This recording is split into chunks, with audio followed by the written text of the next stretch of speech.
Olá, muito boa noite a você que acompanha o Santa Cruz Online, essa cobertura do nosso portal nas eleições 2018 para as cidades que fazem parte do Polo de Confecções de Pernambuco. Nos últimos dias, estamos recebendo aqui nesse estúdio candidatos a vários cargos nesse pleito, deputados estaduais, federais, e hoje nós vamos para a majoritária. Eu tenho aqui ao meu lado a presença do candidato Júlio Lócio da Rede. Ele é candidato a governador nessas eleições. Está, inclusive, acompanhado do candidato a vice, o Luciano Bezerra. Candidato, boa noite. Prazer recebê-lo aqui no estúdio. Boa noite, Ney. Uma alegria enorme poder estar aqui de volta a Santa Cruz. Na verdade, eu me acostumei a vir aqui, né? Porque eu estive aqui, né, na minha pré-campanha, quando eu conheci Luciano, e foi paixão à primeira vista, né? E paixão pela cidade. Tanto é que, na época, eu fiz uma promessa para Luciano. Disse, Luciano, eu agora só vou usar a roupa do Polo Têxtil. Essa camisa é um presente que ele me deu 10 dessa, né, verdinha assim, que é a nossa cor, né, calça do Polo Têxtil, né, e eu queria que Pernambuco tivesse também uma produção de tênis para mim usar também. Queria que Pernambuco também pudesse avançar ainda mais, né, nos aspectos do vestuário, porque eu me encantei com a capacidade desse povo de produzir. E olha que o Estado não tem ajudado como deve, mas a gente vai poder aprofundar um pouquinho mais nessas ideias. Hoje eu estou muito feliz. Hoje eu amanheci tomando café com o Coronel Meira, que foi... Porque, Ney, na questão política, e tocando aqui no assunto, as pessoas falam muito nessa eleição do golpe contra Dilma, que é verdade, inventaram aquela coisa da pedalada para tirar presidente. Falam muito no golpe contra a Marília, que estava no PT e foi rifada. Mas ninguém fala do golpe que houve com duas pessoas, que foi o Coronel Meira, que era candidato a governador, e foi rifado, o governador conseguiu tirar ele do jogo, e também um golpe que houve com um candidato a Senado, também, né, que foi rifado, que é o dono da banda Brucelose, né, que é meu amigo, e foi retirado também da candidatura, né, e Armando Monteiro levou o PSL para a sua coligação. Então, hoje de manhã, eles dois, né, o Gilson Machado e o Coronel Meira, foram lá dizer que a opção que eles fizeram foi em votar em mim, mesmo sabendo que eu tenho uma candidata Marina e que eles têm o candidato Bolsonaro, mas ele até brincar dizendo, se Armando e Paulo podem repartir Lula no meio, por que é que a gente não pode votar em você, você tendo um presidente e a gente tendo outro? Aqui a gente pelo menos tem dois presidentes, e eles estão querendo repartir um no meio. Candidato, deixa eu aproveitar e já cumprimentar também o Luciano Bezerra, vice, na mesma chapa. Luciano, boa noite. É um prazer recebê-lo aqui também. Luciano, que é filho da terra de Santa Cruz de Caparibe. Verdade. Boa noite, Ney. Boa noite a todos que estão nos acompanhando. Boa noite também ao futuro governador de Pernambuco. Com satisfação nós estarmos aqui no Santa Cruz Online. Eu tenho dito que nós conseguimos colocar o Polo de Confecções no centro do debate eleitoral. Nunca nas eleições em Pernambuco esse Polo de Confecções esteve no centro do debate com pautas específicas, mas nós conseguimos, junto com o Lócio, esteve aqui visitando, como ele disse, se apaixonou por Santa Cruz do Caparibe, se apaixonou por Caruaru, por Toritama, por toda essa região e quer colocar não só no centro do debate eleitoral, mas também participando das decisões políticas do Estado.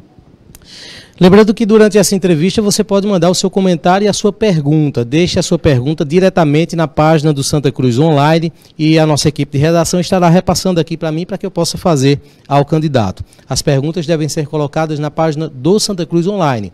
Essa entrevista está sendo também retransmitida, compartilhada através das páginas do blog do Ney Lima e também da Rádio Polo FM, entre outras páginas. Candidato, o senhor começou já fazendo uma boa referência ao Polo de Confecções de Pernambuco, e a minha pergunta, a minha primeira pergunta, na verdade, ela é nesse sentido.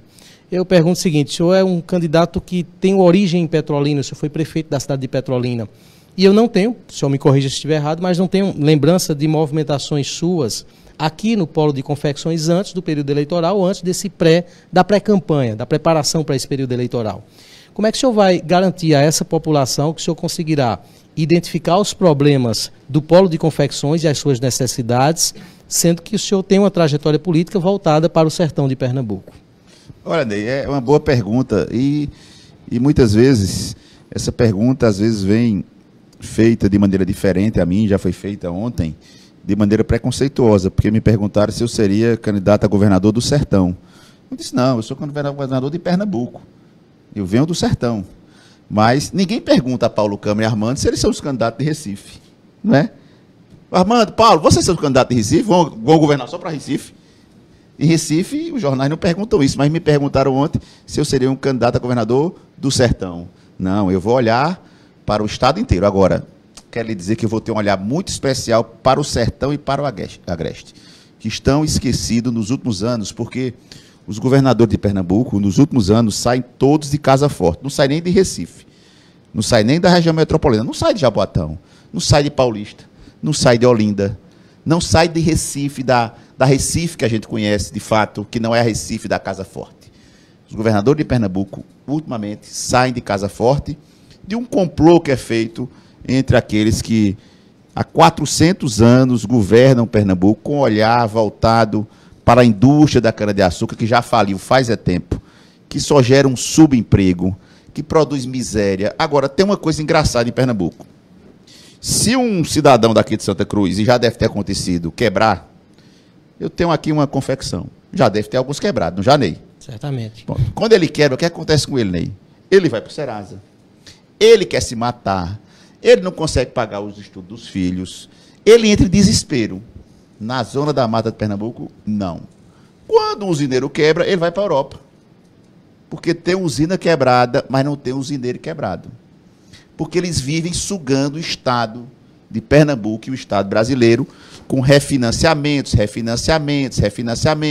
A Secretaria de Desenvolvimento Econômico normalmente está de cócoras para eles, porque eles moram do lado do governador, que é de Casa Forte, não vão morar do meu lado, não vão morar do lado de Luciano, e eu quero dizer para eles, porque eu não gosto de enganar ninguém, que acabou, tem mais dinheiro para vocês do Estado não, acabou, se quebrar, vendo o que tem para pagar as contas, como qualquer cidadão comum. Nós vamos mudar essa questão. Olha, deixa eu dar um dado aqui. Eu estou aqui com algumas anotações que eu fiz que diz respeito ao polo de confecção do Agreste. Tem um núcleo da cadeia texto montado dentro da Secretaria de Desenvolvimento Econômico que cuida de 15 milhões de reais. Está lá no site do Tribunal de Contas. E um cidadão chamado Fred Amanso, que é do sindicato, né, do Fred Maia, que é do sindicato, né, do Sindiveste, que aqui muita gente não sabe nem quem é, e que cuida de 15 milhões que era para promover o polo de confecção. Agora, como é que bota alguém que não conhece a realidade do polo de confecções, que não conhece a realidade, porque eu não conhecia. Eu disse a você, Ney, que fiquei encantado, né, com essa estrutura que você montou. Eu fui conhecer, quando me chamaram para conhecer uma facção, eu disse, eu não mexo com isso, não. O cara disse, não, rapaz, facção não é o que você está pensando, não. Facção aqui são as pessoas que trabalham trazendo, né, as confecções para uma parceria aqui para o Moda Center. Eu tive com o Bruno e pude ver uma palestra sobre o potencial dessa região, 58 cidades trabalhando para o polo texto. Eu tive com o Alain visitando o Moda Center, e eu estou citando esses dois, que eu vou pedir eles emprestado. Eu não vou levar só o Luciano, não. Eu vou levar mais gente para me ajudar, porque na Secretaria de Desenvolvimento Econômico do meu governo, não vai ter um cara que não é daqui, que não é do Agreste, cuidando de 15 milhões parados, porque ele não sabe o que fazer. Não podemos aceitar uma coisa dessa. Nós não podemos ter um Funtec, tem um tal do Funtec. Já ouviu falar nisso, não já? Já ouviu falar nisso, Ney? Não. Você é daqui, não sabe, eu já sei. Você é daqui, não sabe, eu já sei. Tem um Funtec que todos vocês pagam, que é um fundo para o desenvolvimento da cadeia produtiva. Ninguém sabe o que é que faz com esse dinheiro. Ninguém sabe quem administra. Está lá na Secretaria de Desenvolvimento Econômico, que só tem olhos para swap e, por sinal, mal administrado. Né? Nós vamos até fazer uma concessão do Porto de Suape. Nós queremos colocar, para cuidar do Agreste, quem conhece o Agreste, para cuidar do polo de confecção, quem entende do polo de confecção, para cuidar do polo de gesso do Araripe, alguém lá do polo de gesso do Araripe vai participar da Secretaria de Desenvolvimento Econômico. Alguém que entenda do Vale do São Francisco da irrigação vai cuidar com a gente da Secretaria de Desenvolvimento Econômico no braço da irrigação. Alguém que entenda no Sertão Central de logística e de comércio vem cuidar com a gente. Nós temos aqui, você me falava, um e-comércio, né? Um comércio de internet, mas com a dificuldade de logística. Nosso custo é caro. Ney, dá para você acreditar que, Ney, você que trabalha com comércio, tem uma coisa em Pernambuco que é inacreditável. Você sabia que as uvas e as mangas que são produzidas em Petrolina são exportadas e, evidentemente, não são exportadas para a África? Pensa aí no mapa do Brasil. Vamos pensar aqui no mapa do Brasil. Recife está aqui, Petrolina aqui. As uvas e as mangas de Petrolina são exportadas para países ricos, porque são uvas de alto valor agregado. São exportadas para a América do Norte, para os Estados Unidos, para o Canadá, e são exportadas para a Europa. Quem está mais perto da Europa e dos Estados Unidos? O Porto de Suape ou o Porto de Salvador, que está aqui embaixo? Porto de Suape. Tu sabia que elas estão indo para o Porto de Salvador? Que tem um custo mais barato do que o Porto de Suape. Por quê? Porque o governador agora pegou o Suape e entregou ao PP. E o PP, todo mundo sabe o que é. É o partido que está envolvido em corrupção desde Pedro Álvares Cabral. Eu acho que o PP, todo escândalo que teve no Brasil, né? Mensalão, mensalinho, lava jato, lava calça, lava cueca, tudo, o PP está no meio. Aí entregaram a secretaria e o Porto de Suape para o PP. Outro dia me disseram que o deputado que foi tomar conta da secretaria demitiu 70 pessoas para botar os seus. Agora não é gente que entende de porto, não é gente que entende de logística, é só apadrinhado político. Compromisso que eu tenho, eu e Luciano, vamos ter 10 secretarias. Ninguém controla mais do que o dedo da mão. Ney, quantas pessoas tem diretamente abaixo de você aqui na empresa? A quantas pessoas você se dirige diretamente? Deixa eu interromper um pouquinho, candidato, porque senão eu vou acabar sendo entrevistado pelo senhor. Essa já é a segunda pergunta que o senhor me faz. Responda. Eu vou insistir um pouquinho ainda nesse tema que eu coloquei, porque o senhor trouxe um exemplo claro da uva de Petrolina e da sua exportação.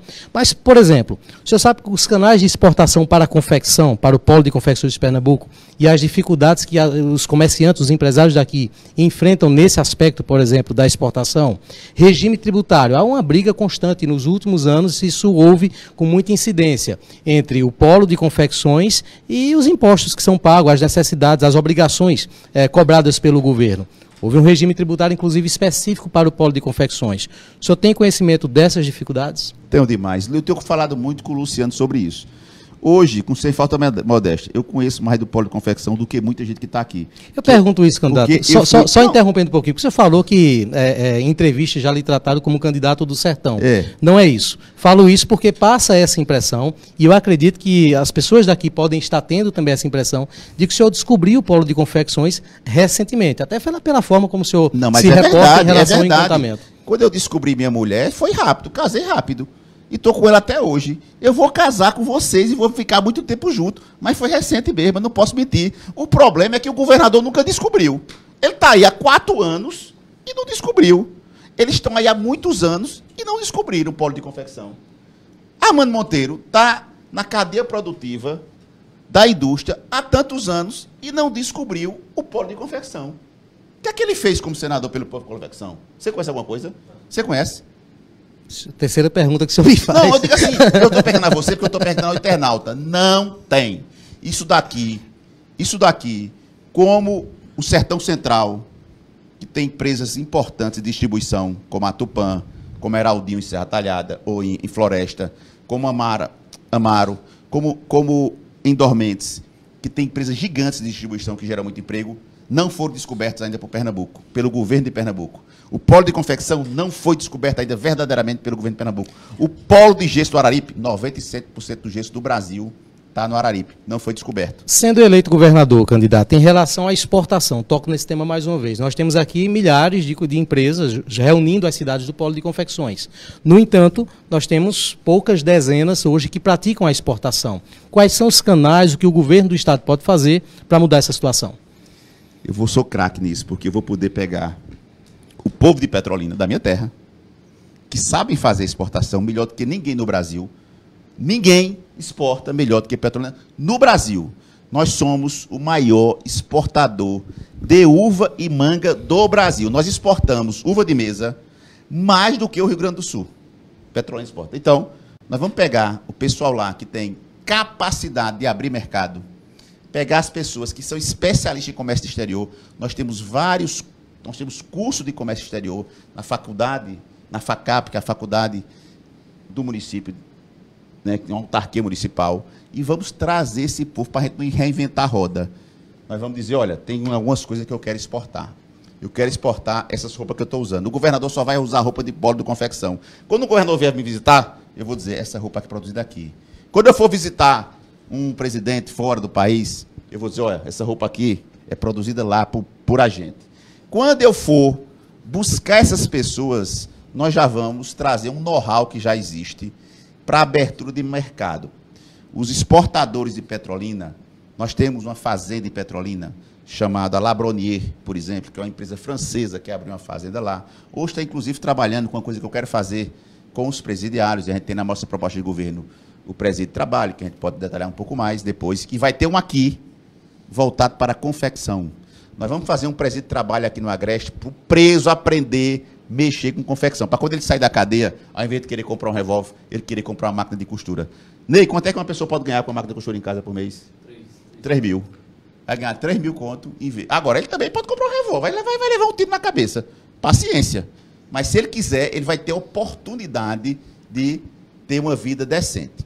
E nós vamos, e eu falei isso aqui já algumas vezes, quando eu estive em Toritama, conhecendo lá as lavanderias, que é outra coisa também que muita gente não sabe. Você aqui sabe, mas o resto de Pernambuco, o resto do Brasil não sabe o que é uma lavanderia. Lavanderia, o cara pensa que é um lugar para lavar roupa.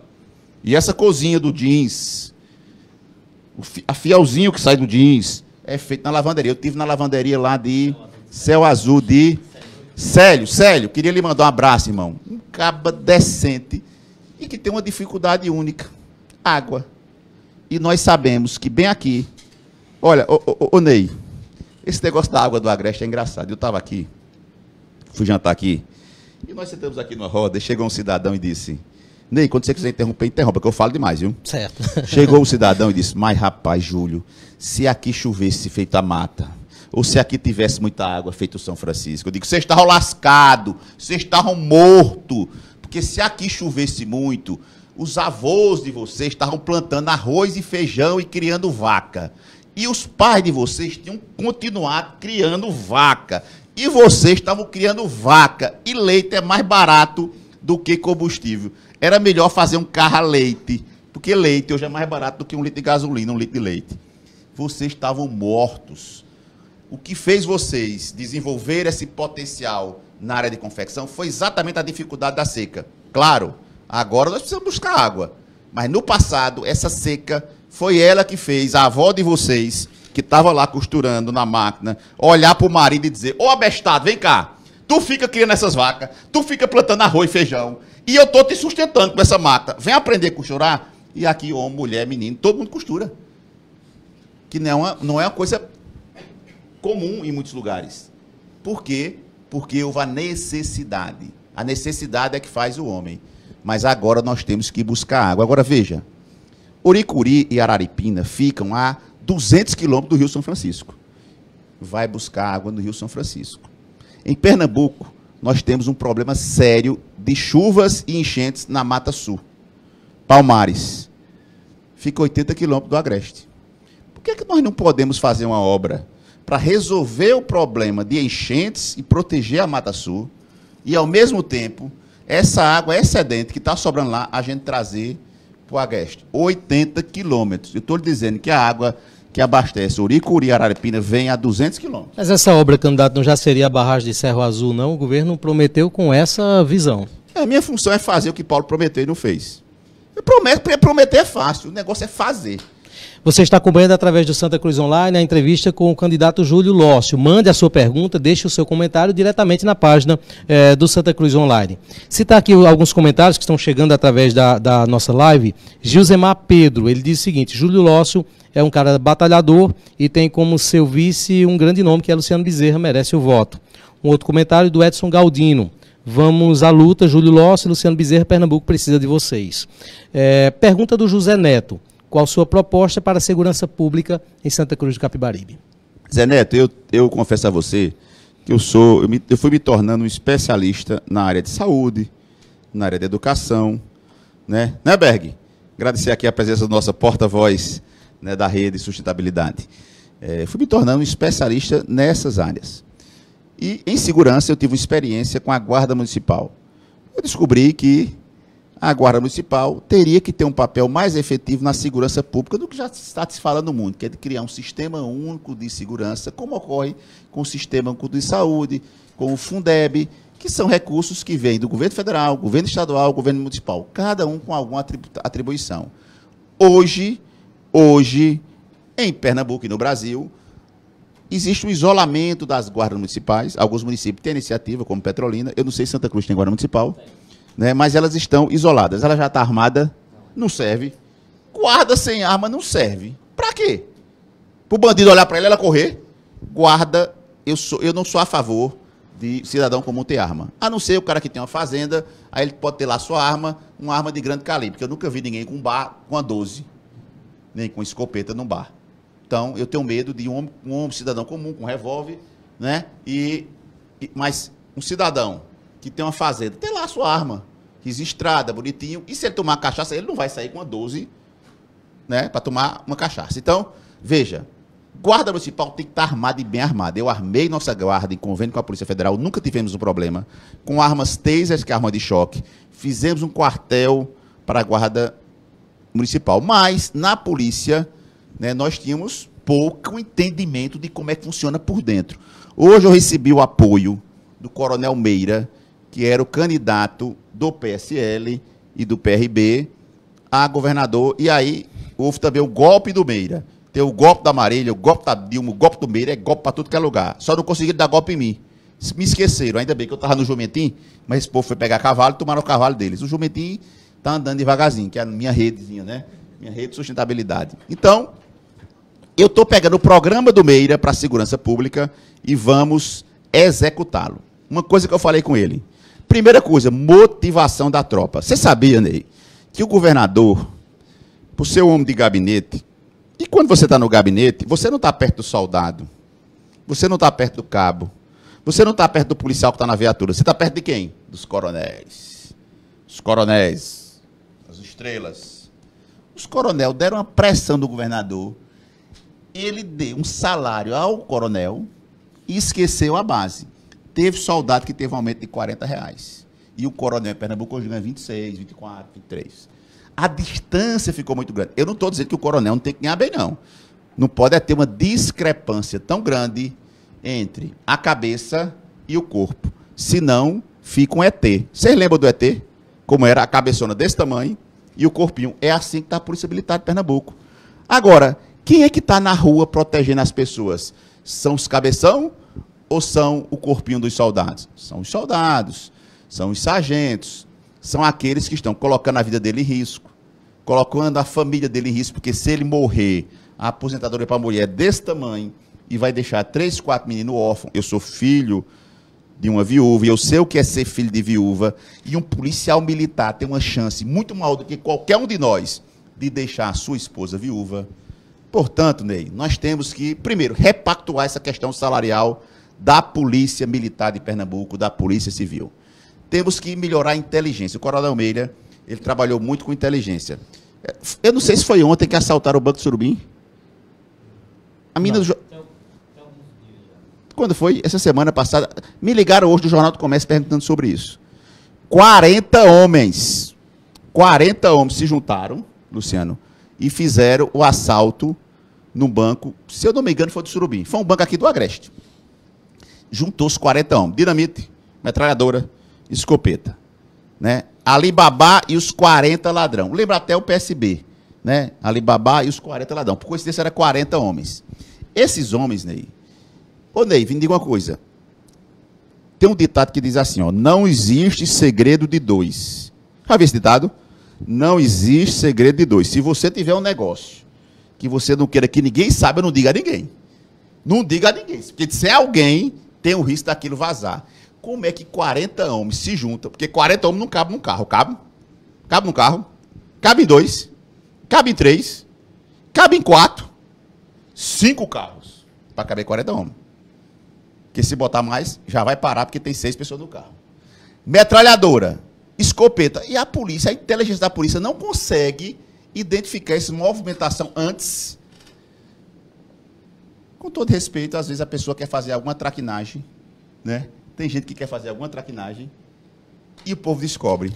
Mas quando é que está a solução, candidato? O senhor toca agora no assunto que está mais Inteligência. voltado para o crime organizado e isso vem Inteligência. alcançando várias partes do Estado. Inteligência, inteligência. Essa parte aí de assalto a bancos é inteligência.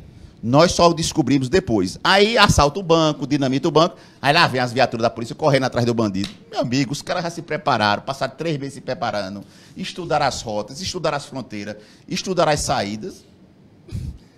Aí fica difícil. Candidato, deixa eu falar um pouquinho em relação à eleição. Eu vi alguns artigos de antes da eleição e alguns analistas políticos do Estado previam que o senhor poderia ser uma grande surpresa nessa eleição de 2018. É isso que eu lhe pergunto. Até agora, os seus números nas pesquisas eleitorais não têm crescido, não têm subido. O que é que está acontecendo? Eu já sou uma grande surpresa, por quê? Toda pesquisa que eu tenho mostra o seguinte: quem me conhece ou me ouve quer votar em mim. Quem me conhece ou me ouve fica na dúvida. Rapaz, esse cara é preparado. Com você força modesta. Eu não sou melhor do que ninguém, não. Mas, Ney, quando eu saí da prefeitura, eu passei 8 anos como prefeito. Então, de todos os candidatos que estão aí, Daniele Portela, minha amiga, Maurício Randes, com quem eu tive hoje no debate, Armando e Paulo não quer ir para debate comigo. Tem medo. Armando Monteiro e Paulo Câmara, com exceção do governador que está na cadeira e está mal avaliado, nenhum outro tem experiência administrativa como eu tenho. Eu passei 8 anos à frente da prefeitura. Nenhum outro teve sucesso nas empresas privadas. Tem um que é dono do jornal que está quebrado, atrasando salário. Tem outro que quebrou um banco. Tem um que quebrou um banco. Banco é o melhor negócio do mundo. Melhor do que banco, só a agiota. Só que a agiota corre risco de morrer. E banco não. Não tem negócio no mundo melhor do que banco. Tem um candidato que conseguiu quebrar um banco. E Paulo quebrou o Estado. E eu tenho a melhor clínica de oftalmologia do interior de Pernambuco. Semana passada, infelizmente eu não pude estar, nós abrimos uma unidade em Juazeiro da Bahia, um hospital de olhos, uma unidade grande, com um centro cirúrgico grande, nós somos os 12 sócios, mas eu comecei sozinho dentro de um carro, dentro da unidade móvel, atendendo, né, em Pernambuco todo. Então veja, Ney, as pessoas agora me deram 10 segundos de televisão. Ney, não dá tempo nem para dizer uma proposta. O que você está me dando aqui é mais do que todo o meu guia eleitoral. Soma aí 10 segundos, 3 vezes por semana, 45 dias. Quanto tempo dá? 30 segundos por semana. 45 dias, são quantas semanas? 5 semanas. 50 segundos. Eu não tenho um minuto para falar com o povo de Pernambuco. Isso é esculhambação. Foi feito para deixar quem está, mas nós não vamos deixar. Vou fazer uma pergunta, por curiosidade mesmo, não sei se o senhor tem esses números internos, mas se o senhor tem identificação científica da sua tendência hoje na sua região de Petrolina? Tenho. Lá nós estamos na frente, em Petrolina. Tá certo? No Sertão, né, nós estamos na frente também, mas nós temos uma dificuldade hoje porque a representação do Sertão no contexto geral é muito pequena. Você tem uma ideia? Se você olhar o mapa de Pernambuco, você vai perceber o seguinte. Se você olhar o mapa de Pernambuco, você vai perceber que as cidades são pequeninhas perto do litoral. Isso é natural pelo dinamismo econômico. Uma cidade muito pequena no sertão não sobreviveria. Então, se você olhar, Recife tem 200 quilômetros quadrados. Aí o cara fica sem entender o que é... Ponto. Daqui, peraí. Deixa eu explicar aqui para vocês verem o que é. Segura aqui, Luciano. Cuidado. Pronto. Então, Recife tem 200 quilômetros quadrados. Segura aqui. Recife tem 200 quilômetros quadrados. Recife, faz de conta que é essa tampinha aqui de prata. Tá dando para ver aí, irmão? Tá. Recife é esse daqui, esse copo. Petrolina tem 5.000 quilômetros quadrados. É isso aqui. É isso aqui tudo. Tamanho geográfico. Então, veja, a nossa densidade populacional é muito baixa em relação ao Agreste e à metropolitana. Dentro da minha cidade, que eu fui prefeito, se eu quiser visitar o distrito mais longe, que é o Caetitu, um abraço para você que está aí no Caetitu, eu ando 120 quilômetros. Se eu andar 120 quilômetros no Agreste, eu passo por 5 cidades. O senhor tem a expectativa de vencer nas urnas de Petrolina?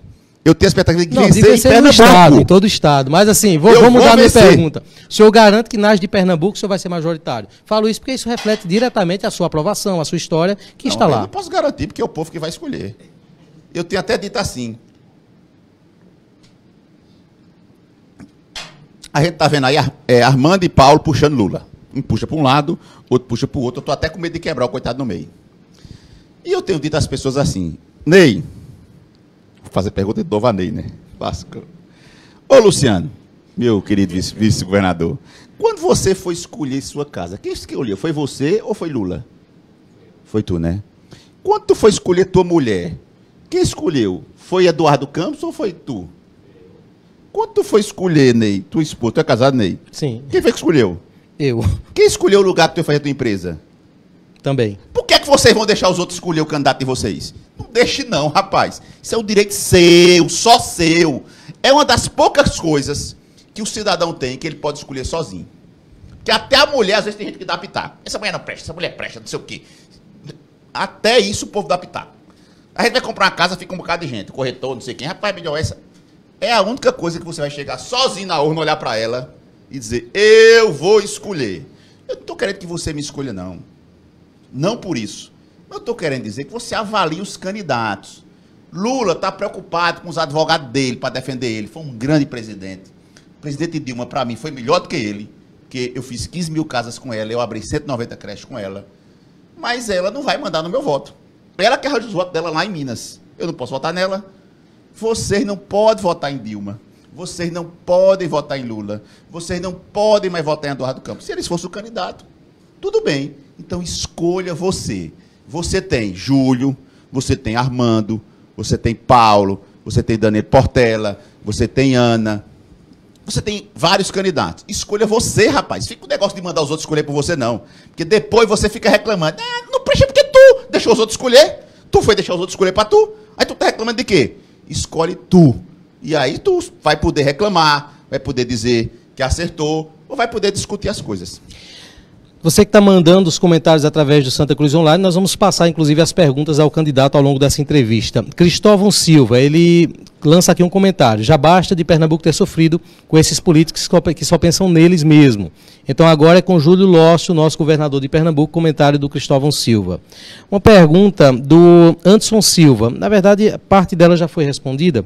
Ele diz o seguinte, com relação à segurança, recentemente o senhor deu uma entrevista ao G1, afirmando que colocar mais policiais nas ruas não resolve a insegurança do nosso estado. Que projeto o candidato tem para a segurança? Se o senhor quiser aproveitar para explicar essa frase, se ela realmente ocorreu dessa forma. Não, eu disse que só colocar mais policial na rua não resolve. Só. Tem essa palavrinha só, que quer dizer, apenas isso não resolve. Sabe por quê? Vou te dar um dado, meu amigo. Como é o nome dele? Anderson Silva. Viu, Anderson? Na década de 90, o Brasil tinha 90 mil presos. Hoje, nós estamos chegando a 700 mil presos. Aí tem gente que diz, o Brasil não investiu em presídio. É mentira, o Brasil investiu. Da década de 90 para cá, aumentou em 4 vezes a capacidade carcerária. Mas aumentou, e muito mais do que isso, o número de presos. Então, nós temos hoje em Pernambuco 150 mil meninos matriculados, uma média, por cada ano. Primeiro ano, segundo ano, do ensino fundamental e assim vai. Quando chega no ensino médio, Ney, são 90 mil que estão terminando.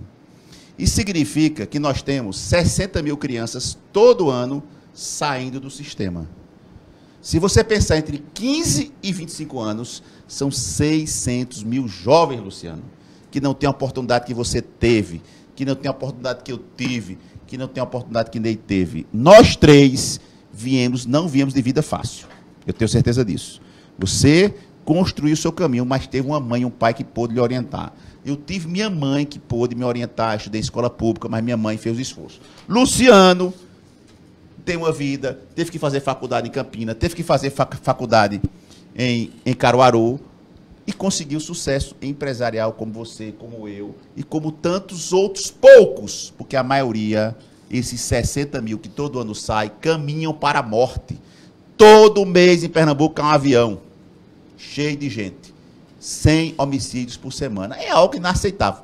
A mortalidade em Pernambuco de jovens, ela é considerada uma epidemia. A Unesco classifica a quantidade de pessoas que morrem hoje em Pernambuco como uma epidemia. Quando teve a Zika, todo mundo ficou doido, não foi? Sabe por quê? Porque os ricos tinham medo de chegar nele. Quando teve a paralisia infantil, todo mundo ficou doido. Por quê? Porque podia pegar, porque a paralisia infantil não olhava assim, esse não é pobre, eu vou pegar ele. Esse não é rico, não, podia pegar todo mundo. Aí, no instante, resolveram. Mas como quem está morrendo é pobre, preto da periferia, aí fica todo mundo reclamando, falando, mas não tem uma ação de fato efetiva para manter os meninos na escola. Na nossa proposta, nós estamos colocando alguns estímulos para os meninos continuarem estudando. Deixa eu aproveitar, candidato, já colocando aqui a pergunta da Neide Botelho. Quais são as suas propostas para a primeira infância? Neide, eu quero olhar para você para assumir um compromisso com você.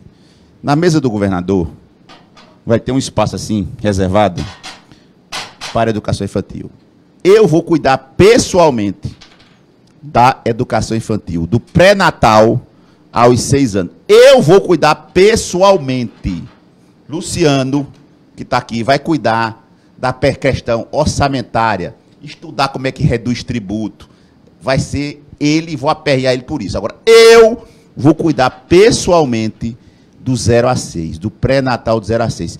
Porque, amiga, é a parte mais importante da vida do cidadão. Então, Luciano, que vai cuidar de tributos, vai agora, você faça a pergunta a Luciano, que eu vou tomar um copo d'água, que eu falo muito ligeiro, porque eu tenho que treinar e falar em 10 segundos. Né, Luciano? Então, me ajuda aqui, Luciano. Você está acompanhando o Santa Cruz Online, lembrando que as perguntas estão sendo repassadas ao candidato. Próxima segunda-feira nós teremos aqui nesse estúdio a presença do candidato Silvio Nascimento. Ele é candidato a deputado estadual, é da região de Caruaru e representa no Agreste de Pernambuco a campanha presidencial do candidato Jair Bolsonaro. Estará conosco na próxima segunda-feira. Vou trazer aqui algumas perguntas para o candidato Júlio Ossainda, mas antes de conversar com o candidato a vice Luciano, para perguntar o seguinte, Luciano, já foi dito, o senhor vai ficar com a área econômica, acredito, do governo, caso essa chapa seja eleita. Vou pegar aqui uma pergunta de um ouvinte que insiste em saber quais são as propostas para o polo de confecções.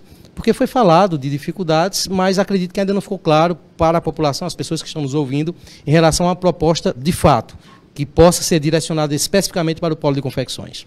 Nós temos, se nós pegarmos, no mínimo 3 situações que os empresários aqui do polo de confecções, ele reclama. Um deles é segurança, porque nós não podemos admitir que praticamente todas as cidades que compõem o polo de confecções tiveram as suas agências bancárias estouradas. Então, como o próprio Júlio disse, é preciso investir nessa segurança e dentro da nossa proposta está criar também a Polícia Rodoviária Estadual. Nós temos por aqui, por exemplo, pertinho aqui, em Jataúba, divisa com o Congo. E quando o Júlio colocou, você bem colocou, dinamite, granada que entraram para fazer esse tipo de assalto, ela não é produzida em Pernambuco. Nós não temos essa produção aqui. Então ela entra de outro estado. Se nós tivéssemos um batalhão especializado, uma Polícia Rodoviária Estadual especializada para cuidar de nossas fronteiras, é evidente também com o serviço de inteligência, isso seria evitado. E quando a gente investe em segurança aqui para o polo de confecções, é evidente que nós também estamos trazendo mais clientes, porque nós estamos dando a segurança que precisa. É preciso investir também em uma malha viária. Nós estamos vendo hoje aqui em nossa cidade a conclusão da PS-160 após vários anos. E só está sendo feita porque é época de eleição. Eu não duvido que daqui a esses 20 e poucos dias que essa obra pare. Porque ela é uma obra que ela só está sendo feita porque é em período de eleição. Mas é preciso também que o polo de confecções ele seja divulgado. Nós temos uma imagem de que o polo de confecções ele é divulgado lá fora. E não é. Precisa que o governo do estado ele assuma essa divulgação do polo de confecções. Júlio bem falou aqui, fez um questionamento a você, e eu tenho conversado isso com as entidades aqui de Santa Cruz, acerca do Funtec. É um recolhimento que é feito de uma taxa que toda a indústria de confecção aqui paga, que ela deve servir para a cadeia têxtil para divulgar o nosso polo de confecções. E eu pergunto a você que está me ouvindo, que é empresário, representante de entidade, aonde está o dinheiro do Funtec? Porque nós não sabemos onde o dinheiro do Funtec, que é utilizado, deveria ser, Júlio, utilizado para divulgar o nosso polo de confecções. Por que não se tem transparências com esses números? Porque o nosso polo não é divulgado, como por exemplo, há poucos meses nós tivemos aí o EMP, foi realizado pelo Moda Center. O Moda Center precisou de R$100 mil, uma dificuldade para receber, onde nós temos, como foi apresentado aqui no início, um núcleo de cadeia têxtil que ninguém aqui também nunca ouviu falar, que tem convênio desde 2003, são mais de 15 milhões e que não são investidos. E aí as empresas e as entidades ficam mendigando recursos para fazer uma rodada de negócio, para fazer um evento como o Estilo Moda Pernambuco, porque falta a mão do governo do estado para investir. É por isso que nós queremos fazer a utilização do Funtech, desse recurso que é pago por você, industrial de confecção, para divulgar o nosso polo de confecções e, evidente, também ajudar nas rodadas de negócio. Por que Luciano Bezerra é importante para a campanha de Júlio Lócio? Eu acho que o nome de Luciano Bezerra compõe hoje, eu tenho dito às pessoas, o Agreste de Pernambuco. Nós temos uma participação importante em toda a riqueza que é gerada no estado de Pernambuco. 15% de tudo que é gerado nesse estado, 15% do nosso PIB é aqui do Agreste Pernambucano. E grande parte dele do polo de confecções. É preciso que esse polo, como eu disse no início, ele esteja inserido no debate eleitoral, mas é preciso também que nós possamos participar das decisões políticas do Estado. A nossa importância está nesse contexto. Nós queremos participar das decisões políticas do Estado para que situações como essa, de divulgação do nosso polo de confecções, da segurança que nós precisamos aqui e da melhoria das vias, elas possam ser feitas com alguém que possa ser o ouvido, com alguém que possa ser os olhos, com alguém que possa ser a boca dessa região, lá na capital. Repassar a pergunta para o candidato Júlio Lócio e já tentando aqui, candidato, fazer um ping-pong para a gente contemplar o máximo de perguntas possíveis. Alex Pedro, essa eu sei que o senhor vai responder fácil. Júlio, caso haja segundo turno nessa eleição para governador de Pernambuco, entre Paulo e Armando, com quem o senhor marchará? Eu não estou pensando nisso, Alex, porque eu vou estar lá no segundo turno. Sobretudo depois de hoje, que nós agregamos, né, a pauta da segurança na nossa campanha com alguém que conhece e sabe. Né, o Coronel Meira, o Gilson. Nós vamos para o segundo turno. Eu estou com muita fé nisso. E eu vou ter tempo para pensar. Dia 7, eu vou ter do dia 7 até o dia 8 para pensar. É muito tempo, né? Há uma característica, candidato, dessa campanha eleitoral, que inclusive sua equipe conversava sobre isso aqui, que é nos debates, esses dois candidatos estão faltando a vários deles. Tem medo de mim. Outros o senhor não participa, porque os promotores desses debates não estão lhe convidando. Porque depende do Estado. Mas o que eu pergunto é o seguinte, haverá um momento de confronto entre o candidato Júlio Lócio e o governador Paulo Câmara e o Armando Monteiro? Eu vou olhar para Paulo, chegou sua hora. Eu vou lhe demitir. Não tem aquele programa dos justos? No primeiro debate eu vou demitir você, Paulo. Tá demitido. Sai, rapaz. Vai cuidar da tua vida. Mas nesse primeiro turno, candidato, há algum evento que... Tô esperando. Agora mesmo vai ter... Eu queria convidar vocês, mandar um abraço para Kumaru, né, nosso amigo que está nos ajudando, né, Marcílio Kumaru, lá em Caruaru, e para todos aqueles que estão envolvidos, né, na nossa campanha. Nós vamos ter agora, dia 18, um debate. Eu fui convidado para o debate da emissora Cultura, da Rádio Cultura de Caruaru. Eles não foram. Desmarcaram. Eles vão para o debate da rádio de Tonigel. Aí a rádio não me chamou. Por que ela não me chamou? Porque ela é de um político. Primeiro, nós vamos começar logo evocando o artigo 54 da Constituição, que diz que político não pode ter rádio. Meu amigo, político não pode ter rádio. E os políticos do Brasil, tudo tem. Você pode, você é empresário da comunicação. Político não era para ter rádio. A Constituição diz que não pode. Mas o Brasil é um país que não... As pessoas não querem respeitar a lei. Então, eu quero dizer à Rádio Liberdade, né, que dia 18 eu vou estar aí na frente. Vamos fazer um debate com as pessoas através da live, através do rádio. Vamos perguntar a Paulo. Vou ficar perto deles, né? Eles não querem ficar perto de mim, eu vou ficar perto deles.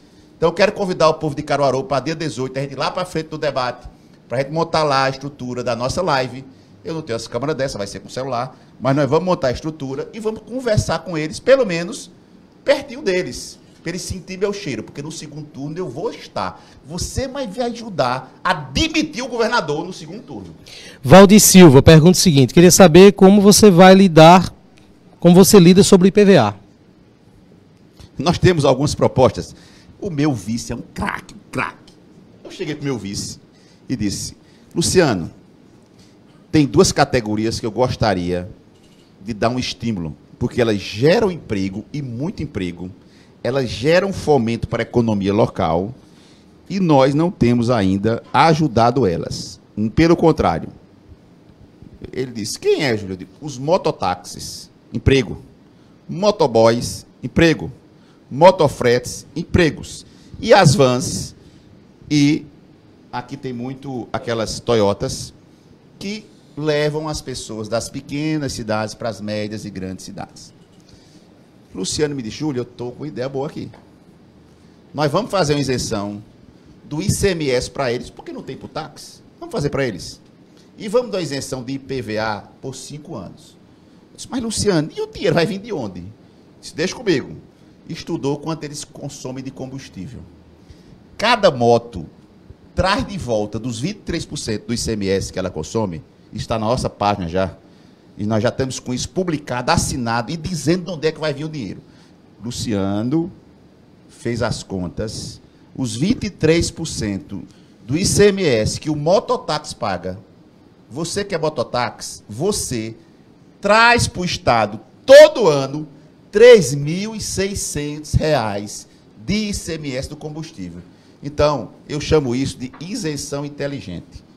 Eu dou a isenção, ele me traz o dinheiro de volta com o ICMS do combustível e ainda gera o emprego. Diferente da isenção que é para o usineiro, que demite todo mundo, bota os coitados tudo na rua, aí o governo precisa colocar dinheiro para criar programas sociais, ele pega o dinheiro, vai passear na Europa, não quebra, porque o usineiro em Pernambuco não quebra, né? Quebra a usina, o usineiro não quebra. E fortunas investidas nesses fomentos. Nós vamos fomentar a base. O dinheiro do mototáxi fica aqui. O dinheiro da van fica aqui. Qual o impacto financeiro, candidato? Quanto o governo vai deixar de arrecadar com essa medida? Zero, eu estou dizendo.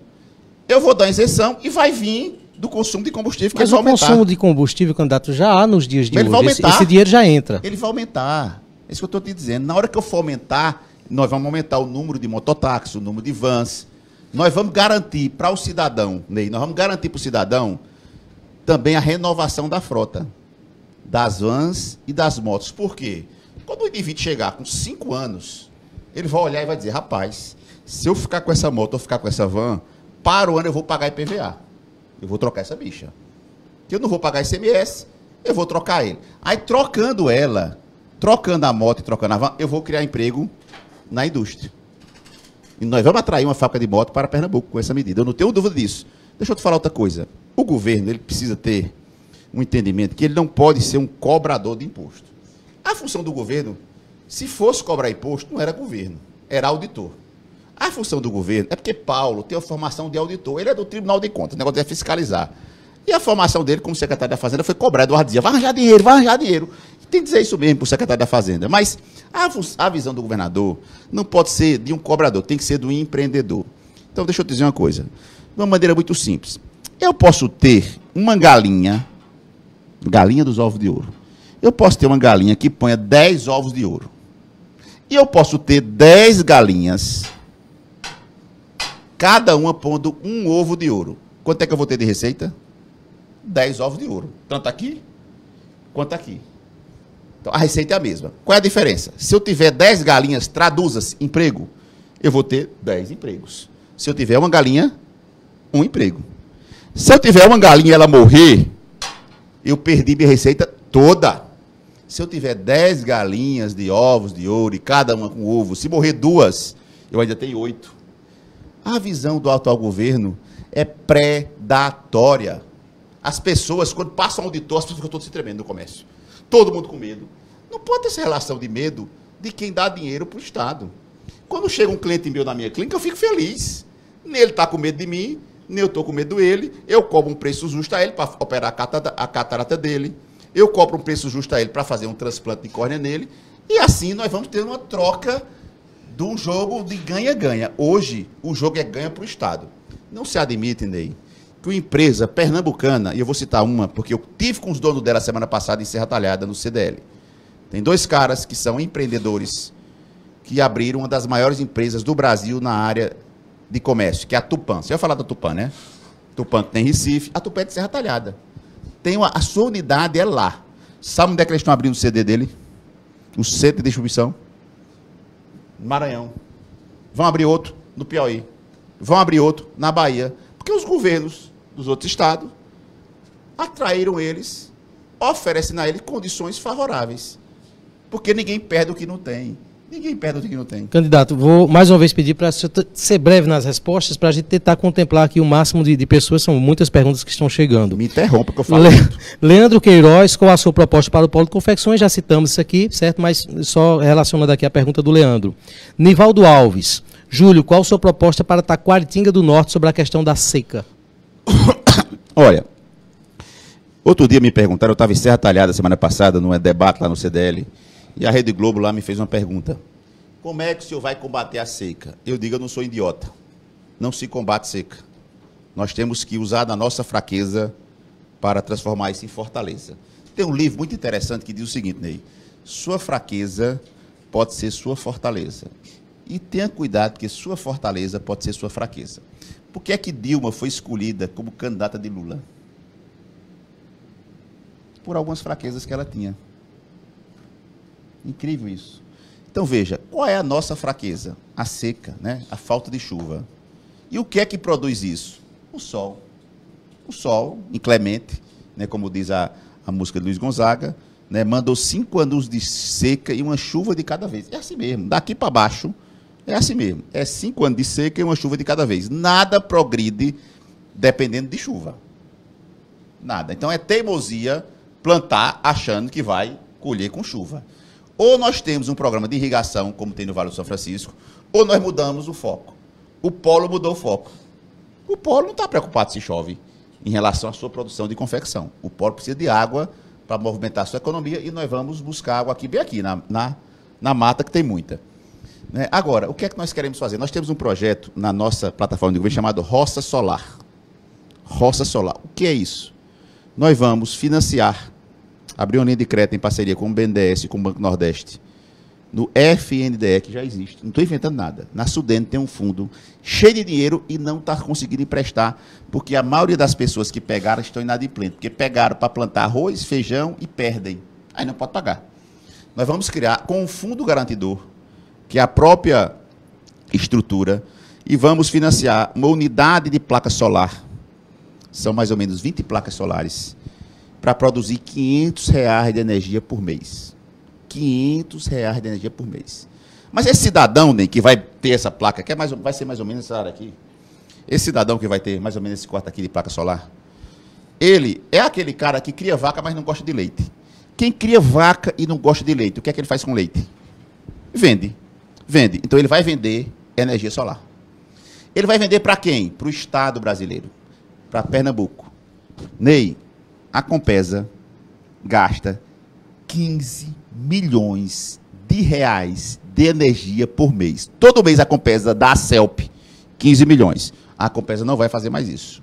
A Compesa vai comprar a energia a 30 mil pequenos produtores de R$500 de energia por mês. Eu estou sendo mais prolixo porque esse é um assunto mais difícil de entender. O indivíduo vai ter lá, seu João, que mora aqui no distrito, diga aí o nome do distrito daqui, Santa Cruz é pequenininha. De algodão, lá de Taquaritinga, de algodão. Seu João lá de algodão vai produzir R$500 de energia por mês, vai injetar na rede e a Compesa vai comprar ele para descontar da sua conta de energia. Só a Compesa são... Mas vai ter mais gente fazendo isso. Ney gasta quanto de energia aqui por mês, Ney? R$5.000 em reais. 6 mil quilowatts. Ney gasta R$5.000 por mês. 5 mil dividido por 500 dá quanto?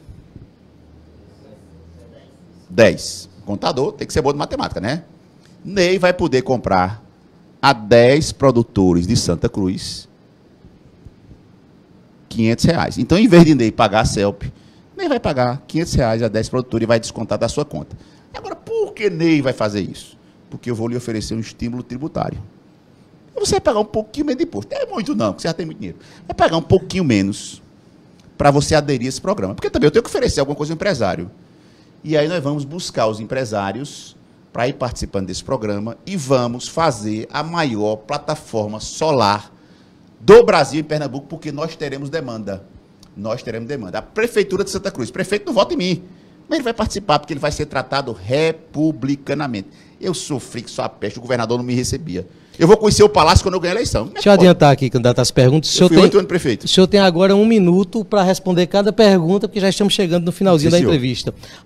Sandro Rafael, sou caminhoneiro e qual é o seu projeto para a segurança nas BRs do Estado?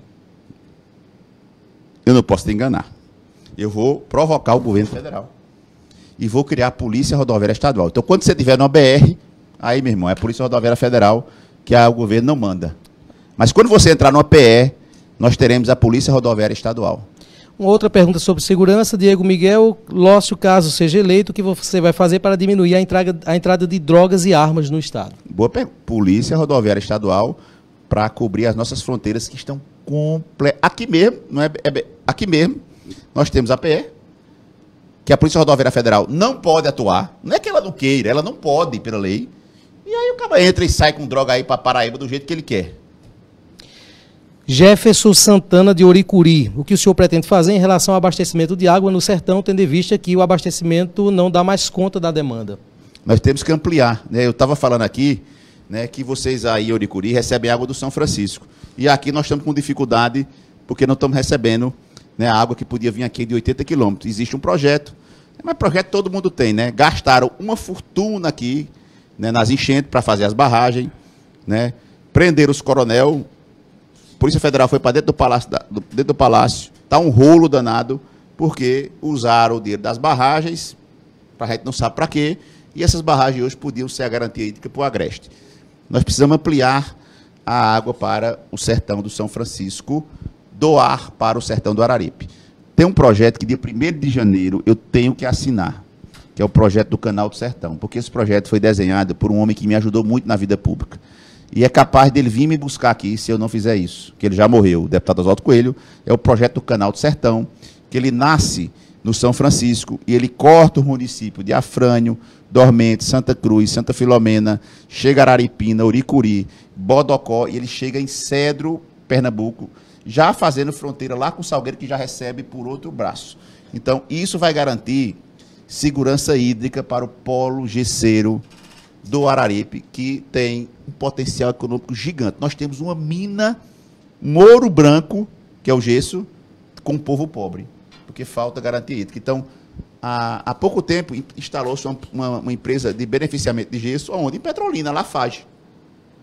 Agora, uma se instalou em Juazeiro do Norte, que é mais perto do Araripe, porque tem água. Como o Araripe não tem água, ele perde esses empregos, e pega o emprego de valor agregado, que é na indústria. Marcos Valério Santana, está no litoral. Candidato nosso litoral norte pede socorro. Quais são suas propostas para as praias? Itamaracá, Pontas de Pedra e Catuama. São praias lindas, mas estão mal valorizadas. Passar uma tarde em Catuama. Tem lá Itapuã, na Bahia, mas eu vou cantar para Pernambuco. Olha, nosso potencial turístico é muito grande. Mas, infelizmente, eu estava em Portugal, ou melhor, eu estava na Holanda, fazendo um curso de que não tem uma relação direta, você não costura. Você não. Mas você conseguiu enxergar algo que podia gerar receita a partir do polo de confecção. Ney, nós temos, por exemplo, o maior polo digital do Brasil está em Pernambuco, o Porto Digital. E não tem quase conexão com isso aqui, com o polo de confecção. Ney, isso não é dinheiro, isso não é investimento, isso é articular, chamar o Porto Digital, chamar o polo de confecções, botar para conversar, desenvolver startups para facilitar a venda do e-commerce, né? Que eu sei que tem gente que vende por WhatsApp, eu sei que tem gente que vende por e-mail, mas podia ter apps, startups surgindo com isso, porque se ele desenvolve alguma coisa para aqui, pode servir para a África, para a Europa, para os Estados Unidos. Então, o emprego tecnológico é o que mais cresce no mundo todo. Nós temos as 70% das startups, isso eu vi um artigo, são na área de saúde. Nós temos o primeiro polo de saúde do Nordeste, o segundo ou terceiro do Brasil. Pernambuco, perto para São Paulo, fica brigando com o Rio, com Minas. Não tem nenhuma conexão entre o Porto Digital e o polo de saúde. E eles estão de um lado do outro. Mas não existe conexão. Então, nós queremos fazer essa conexão. Queria que o Luciano também pudesse se despedir, para depois eu trazer uma poesia, né, que veio lá do sertanejo para mim, que me deu Flávio Leandro, que é meu amigo de infância, que tem música belíssima, que vocês todos devem conhecer. Se não conhecem, procure conhecer. Né? Da mesma forma que eu tenho estimulado as pessoas a conhecerem o polo de confecção, mas não é falando não, é dando exemplo. Porque a fala mostra, o exemplo arrasta. E quando eu digo que eu tenho vestido as roupas do polo de confecções e que o futuro governador de Pernambuco e os secretários vão ter que se vestir com os produtos de Pernambuco, né? E você vai obrigar o secretário? Eu acho que se eu disser, o cara vai usar, porque ele é doido, né? Então, Luciano, eu queria que você pudesse despedir para a gente concluir com a poesia que vem lá do polo de confecções, se Ney deixar, claro. Gostaria, Ney, de agradecer aqui ao espaço foi cedido, agradecer ao Júlio Lócio, que esteve conosco aqui, passando as suas ideias, passando as propostas, as nossas propostas, né? Dizer a você que nós vivemos uma oportunidade única. aqui para o Polo de Confecções, especialmente aqui para Santa Cruz do Caparibe, de unirmos forças, de fazermos com que a nossa região ela seja definitivamente reconhecida e, como eu disse, ela possa participar das decisões desse Estado. Então nós pedimos a você que no dia 7 de outubro não deixe Pernambuco parado como está e nem também vamos fazer com que Pernambuco possa voltar atrás. Nós queremos avançar e esse avanço é com Júlio Lócio e Luciano Bezerra, 18. Candidato Júlio, sua poesia e as considerações finais. Deixa eu só falar uma coisa aqui. Me mandaram um zap hoje perguntando se Ernesto estava comigo. Ernesto que nos prestou solidariedade. Ele estava com Marília, mas passou a nos prestar solidariedade, né? E Ernesto esteve com a gente em Caruaru, esteve com a gente em Santa Cruz. Eu não respondi se ele estava comigo ou não. Eu disse, Ernesto é homem de palavra. Ernesto, há 15 dias, ele declarou apoio à nossa candidatura. Eu acredito muito na palavra dos homens de bem, sobretudo dos homens sertanejos do Agreste, que fazem das dificuldades Fortaleza. Então, eu respondi isso assim porque, meu Deus do céu, que pergunta sem sentido. Olha, eu estava passando por Bodocó e encontrei com um amigo meu de infância, chamado Flávio Leandro. Né? Parte da minha família é de Bodocó. E lá eu disse, Flávio, faz uma canção para mim. Faz aí um jingle para mim, que eu não queria fazer esse jingle que o pessoal encomenda marqueteiro, não. Eu queria um jingle que nascesse do coração de alguém que me conhece. Aí, disse, tá bom, vou pensar no seu caso. Que poeta é cheio de coisa, né? Aí, com 15 dias ele me ligou. Júlio, eu fiz aqui uma canção para você. Pernambuco pode muito, Pernambuco pode mais. O bravo leão do norte, unindo esse povo forte, do sertão, agreste, mata e cais. Pernambuco pode muito, Pernambuco pode mais. Cada voz que sente sede é um fio tecendo a rede no balanço dos iguais. Acabou e vamos juntos! Pernambuco pode muito, Pernambuco pode mais. Finalizando assim essa entrevista, agradecemos novamente a sua audiência, compartilhe essa entrevista e faça com que mais pessoas possam acompanhar. A todos o nosso abraço, eu sou Ney Lima, direto dos estúdios do Santa Cruz Online.